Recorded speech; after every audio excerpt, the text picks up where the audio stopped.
Welcome to the headlines. There are currently more than 423,000 cases of coronavirus confirmed around the world with 19,000 deaths. It says 108,000 patients have recovered from the disease. There was strong rise in cases in the United States where more than 55,000 people have contracted the virus. Thailand also saw cases rise sharply with 107 new infections, bringing total to 934 on Wednesday. U.S. Senate leaders have agreed on a $2 trillion stimulus package with the White House.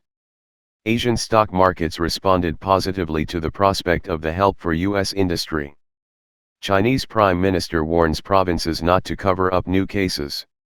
He urged officials to report figures honestly. Indians that he was banning people from leaving their homes in order to save India. India has 562 cases and 11 deaths so far. Doctors in Australia have been told not to prescribe the anti-malarial drug.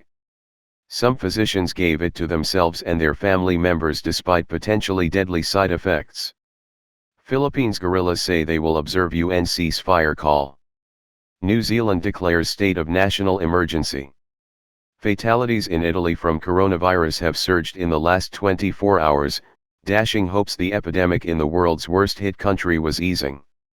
U.S. has third highest number of confirmed cases globally behind China and Italy as World Health Organization warns it could be next epicenter.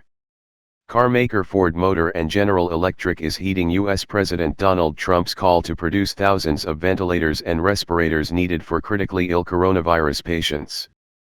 Facebook said its business is being hit by the coronavirus outbreak. Spain seeks NATO help as virus death toll touches 2,700. The coronavirus has killed another 240 people in France, bringing the death toll in the country from the pandemic to 1,100. Pentagon says 174 service members have coronavirus. Clouds hang over aerospace industry as virus disrupts suppliers. The Italian government has hiked fines for people who defy a lockdown order. China announced that a lockdown would be lifted on more than 50 million people in central Hubei province where the coronavirus first emerged late last year. Russia sends ship with military ambulances towards Syria. Business activity has collapsed from Australia and Japan to Western Europe at a record pace to contain the coronavirus.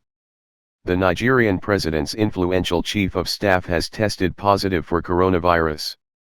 U.S. President Donald Trump on Tuesday acknowledged the difficulty in procuring crucial health care supplies. Saudi Arabia reported its first death from the coronavirus. The kingdom recorded 205 new infections on Tuesday.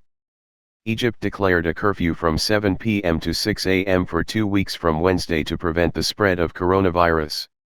I call on all Egyptians to fully comply with these measures, President said on Twitter.